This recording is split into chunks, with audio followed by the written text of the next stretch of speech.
Topic है ना, उस टॉपिक का नाम है इटली का एकीकरण, और इटली के एकीकरण से हम 20 गो प्रश्न लेकर आए हैं। इस 20 प्रश्न में से आप 10 प्रश्न करते हैं तो अर्थात आप अच्छा खासा पढ़ाई करते हैं और बिहार पुलिस में आपको ज्यादा दिक्कत नहीं होगा। लेकिन आप नहीं कर पाते हैं तो आपको पढ़ने हो सकता है। आइए शुरू करते हैं आज का क्लास, ध्यान दीजिएगा। चलिए देखिए, पहला प्रश्न है, इटली के एकीकरण का जनक किसे माना जाता है? किसके माना जाता है? Joseph Mazzini. जोसेफ मेजनी को इटली का एकीकरण का जनक माना जाता है, क्योंकि सबसे पहले प्रयास इन्होंने ही किया था। दूसरा प्रश्न है, जोसेफ मेजनी का जन्म कहाँ हुआ था? जिनेवा में हुआ था, है ना? कहाँ हुआ था? जिनेवा में हुआ था। चलिए आगे देखते हैं, अगला प्रश्न के ऊपर चलते हैं। 19वीं शताब्दी के पूर्वार्ध में इटली में कितने राज्य थे?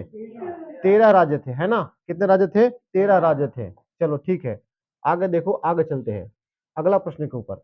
अगला चौथा नंबर प्रश्न है, क्या कहता है कि इटली के एकीकरण में सबसे बड़ी बाधक कौन सा था? तो ऑस्ट्रिया। ऑस्ट्रिया जो था वो चाहता था कि इटली का एकीकरण ना हो। ठीक है, आगे चलते हैं, ध्यान दीजिएगा। इटली के एकीकरण में किस राज्य ने अगुवाई की थी, बताइएगा? तो सार्डिनिया पीडामाउंट अगुवाई किया था, और इसी की अगुवाई में इटली के एकीकरण को शुरू किया गया था, याद रखिएगा। आगे चलते हैं, ध्यान दीजिए। आगे है, काउंट कबूल ने इटली के समस्या को क्या बना दिया था? अंतरराष्ट्रीय समस्या, यानी पूरे विश्व की समस्या बना दिया, ताकि इटली का एकीकरण करना आसान हो सके। ठीक है, आगे चलते हैं अगले प्रश्न के ऊपर। अगला प्रश्न आपका है 7 नंबर, ध्यान दीजिएगा। कहता है, इटली के एकीकरण की तलवार किसे माना जाता है? तो गिउसेफ गैरीबाल्टी को इटली के एकीकरण का तलवार माना जाता है। गैरीबाल्टी पेशे से नाविक थे। ठीक है, आगे चलते हैं 8 नंबर प्रश्न। यंग इटली संगठन की स्थापना किसने किया था?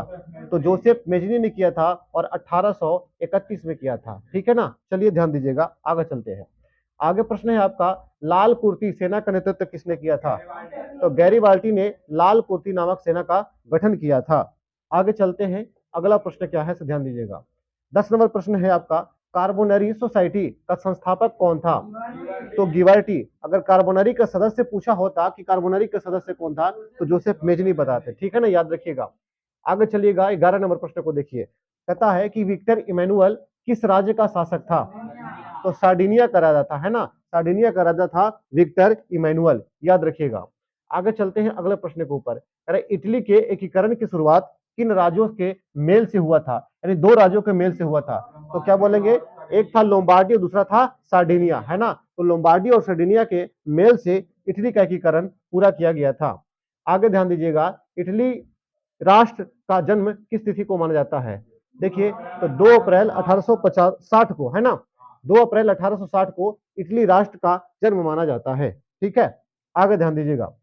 इटली की राजधानी कब रोम घोषित की गई थी?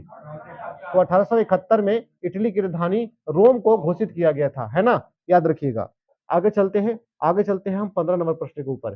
ध्यान दीजिएगा, 15 नंबर प्रश्न को गौर से देखिएगा। ठीक है, यह प्रश्न है, यदि समाज में क्रांति लानी हो तो क्रांति का नेतृत्व नवयुवकों के हाथ में दे देना चाहिए। यह कथन किसका है? तो बोलेगा जोसेफ मेजनी का, है ना?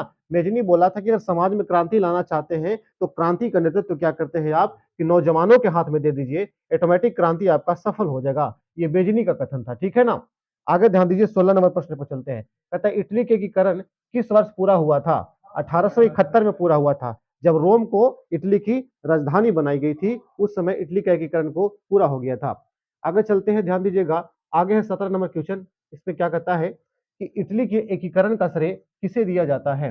तो 3 लोगों को दिया जाता है, एक मेजनी और काउंट कबूर और गैरीबाल्टी को इटली के एकीकरण का श्रेय दिया जाता है। 3 लोगों को दिया जाता है, याद रखिएगा। ठीक है ना? जैसे पूछेगा कि कौन किसका ज्यादा श्रेय था, तो काउंट कबूर को, है ना?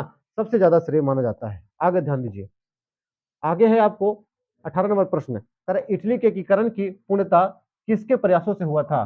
तो काउंट कबूर। यानी इटली का एकीकरण जो पूर्ण रूप से हुआ था वो किसके प्रयास से किया गया था? तो काउंट कबूर के प्रयास से किया गया था, याद रखना है। ठीक है ना? आगे चलते हैं। आगे है, इटली के एकीकरण का जन्मदाता किसे माना जाता है?